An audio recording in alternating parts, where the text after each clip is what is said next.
Okey, KFI Key Financial Indicator yang selama ini syarikat kebanyakannya sama ada guna KPI, Key Performance Indicator, ataupun tak ada apa langsung kita panggil yardstick atau progress level perniagaan tu. Kita nak tahu perniagaan itu naik ke, perniagaan itu menurun ke, mendata ke, atau tak perform ke.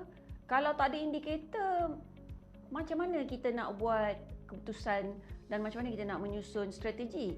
So, Key Financial Indicator yang kita buat ini adalah satu framework yang kita sediakan untuk business owner ataupun perniagaan di mana mereka boleh menggunakan untuk membuat keputusan dan menyusun satu-satu strategi itu berdasarkan rekod yang dipanggil financial indicator, number-number sebelum ini yang ada di dalam perniagaan.